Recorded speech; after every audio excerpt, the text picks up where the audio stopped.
भारत की ये जो तखरीबकारियां हैं ये आलमी बरादरी को दिखाई नहीं देती? देखिए, हमारे पड़ोस में जंगें छिड़ गई हैं, ये मैं बार बार बात कहता हूं कि अल्लाह और खैर इसका करे। उसका उसका अब असर जो है वो पाकिस्तान के ऊपर आना शुरू हो गया, आपकी मईशत पे। हमें चपेट पड़ती है ना बाहर से, फिर हम चीखे मारते हैं। इशू मुझे जिस बात का खदशा है वो ये है कि ये अफगानिस्तान के अंदर जो हो रहा है, जो इंडिया और चाइना के दरमियान हो रहा है और बढ़ेगा। मैं रो रो के हर चैनल पे गया हूं 1948 की रेजोल्यूशंस की, तो सिक्योरिटी काउंसिल। हम क्या करते हैं? हम रिएक्ट करते हैं बाद में, प्रोएक्ट तो हम करते ही नहीं है। पहले तो वो जो यूक्रेन की जंग छिड़ी हुई है उसका पूरी दुनिया पे असर आ असर गया। आया, ठीक, बिल्कुल आया। ये वर्ल्ड वॉर इस आज की दुनिया में तो ऐसे ही है ना कि एक जगह पे जंग छिड़े तो दूसरी जगह। पहले तो पहली जंग अजीम में तो यूरोप में छिड़ी हुई है, तो यहाँ पे लोग दुआएं कर रहे थे, ठीक है ना, कि ऐसे हो जाए। मतलब यहाँ पे बरसगीर तो सारा हिटलर के साथ था ना, जर्मनी के साथ था। जर्मनी लड़ा था बरतानिया से, यहाँ बरतानवी राज था, तो सब दुआएं मांगते थे जर्मनी के लिए। और इतनी दुआएं मांगते थे कि वो जो बर्तन थे उनका नाम भी जर्मन सिल्वर रख दिया था घरों में। जर्मन सिल्वर का बर्तन है वो, बड़ा कीमती बर्तन, जर्मन सिल्वर एक धात बन गई थी जर्मन सिल्वर। वो इसलिए कि जर्मनी के लिए दुआएं करते थे लोग यहाँ बैठ के कि जर्मनी जीत जाए, जर्मनी की लड़ाई हो रही थी। हाँ जी, बिल्कुल बिल्कुल बिल्कुल, तहरीक खिलाफत। तो उसके बाद सल्तनत उस्मानिया, मतलब जो जो जर्मनी के अलाइज थे उनके साथ यहाँ से लोग थे। अच्छा, अब इशू ये है कि ये जो पड़ोस में जो जंग छिड़ी है, अब ये जो एक मुस्तकिल जंग है, ये जंग जो है ये है चाइना और इंडिया की। जैसे इंडिया और पाकिस्तान की एक जंग है जो मुस्तकिल है, तो मतलब वो कोई जंग बंदी वो सीज फायर होता है, जंग बंदी नहीं है, तो सीज फायर हो जाता है, लेकिन अपनी जगह एक तनाज़ा खड़ा है।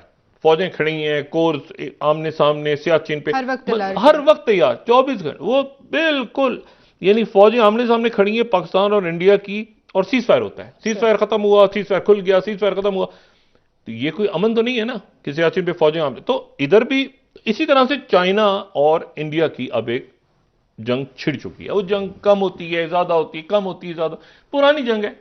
और जहां पे सरहदी तनाज़ात होते हैं तो वहां के ऊपर, वहां पे जंगें खत्म नहीं। और आप देखें ना ये क्या हुआ है अभी ईरान और खलीजी ममालिक के दरमियान, यूएई के दरमियान। उन्होंने कहा 3 जजीरे, ओ उस वक्त जब पिछली सदी के अंदर यहाँ पे कई सौ साल पहले यहाँ पर अरब ममालिक, अरब कबाइल आए थे, तो वो एक मसला खड़ा है।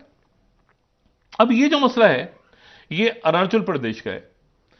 और अरुणाचल प्रदेश जो है ये, अगर चेयरमैन माओ की वो जो उनका था, चेयरमैन माओ का मशहूर मारूफ बात कि जी 5 उंगलियां, वो कहते हैं ना 5 उंगलियां हैं जी, और 5 उंगलियां, और दाएं हाथ की 5 उंगलियां और हथेली, तो हथेली तो हो गई ये तिब्बत, और 5 उंगलियों में आप शुरू कर दें मगरिब से लेके मशरिक तक जी। तो 5 उंगलियों में आप, पहली उंगली हो गई लद्दाख, दूसरी हो गई नेपाल, तीसरी हो गई सिक्किम, फिर हो गई भूटान, और फिर हो गई अरुणाचल प्रदेश। तो ये जो LAC, line of actual control जी, लाइन ऑफ कंट्रोल तो ये कश्मीर में है ना, लाइन ऑफ एक्चुअल कंट्रोल है चाइना के साथ, जिसको चाइना नहीं मानता, जिसको बॉर्डर एरिया कहा जाता है, जिसको जहां चाइना नहीं मानता। और चाइना इसे पहले ये मकमोहन लाइन थी जी, ये मैकमोहन लाइन थी जो मैकमोहन, सर हेनरी मैकमोहन ने बनाई। और उसमें उस वक्त ये था कि बर्तानिया था, और बर्तानिया का फड्डा चाइना से नहीं, बर्तानिया का फड्डा पड़ा हुआ था रशिया से, तो ग्रेट गेम चल रहा था। तो वो यहां पर उन्होंने कहा कि ये बफर बीच में बने इलाका, ताकि रशिया यहां पर ना आ जाए। और उन्होंने ये शिमला एग्रीमेंट किया जी।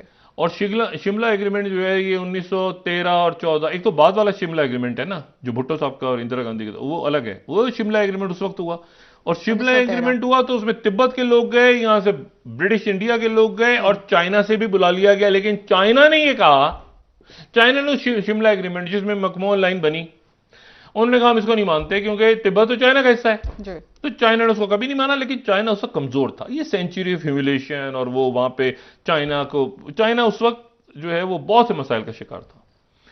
लेकिन उसके बाद ही हुआ कि 47 में इंडिया आजाद, और 49 में चाइना आजाद, 50 के अंदर फिर फड्डा शुरू। पहला फड्डा ही तिब्बत के ऊपर स्टार्ट हुआ और इन इलाकों में शुरू हुआ। चाइना ने कही तो हमारी टेरिटरीज हैं, वापस लेंगे।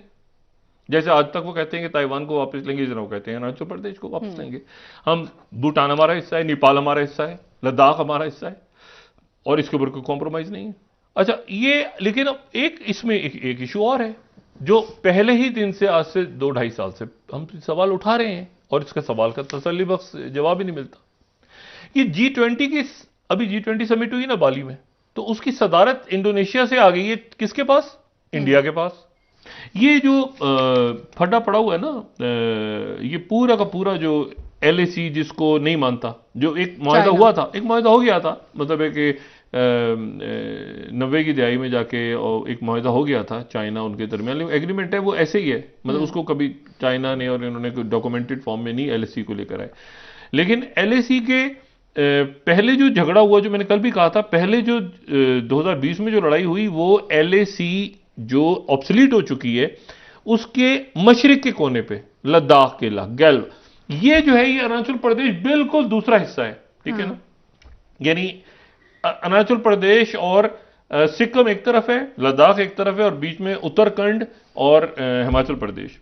तो ये बिल्कुल जो है वो एक, यानी आप समझे कि पूरा ऐसे जो है ना, पूरा जो बॉर्डर है, यानी सैकड़ों मील जी, बकौल इंडिया जितना मानता है उसको, या 1000 से ऊपर जो चाइना कहता है, तो वो पूरी की पूरी जो सरहद है, उन सरहदों पे लड़ाई है। सही। अच्छा, अब उसके बाद कंटेनमेंट भी हो गई है। इंडिया की कंटेनमेंट अपनी जगह ध्यान में रखें कि उधर से नेपाल, उधर से बांग्लादेश, उधर से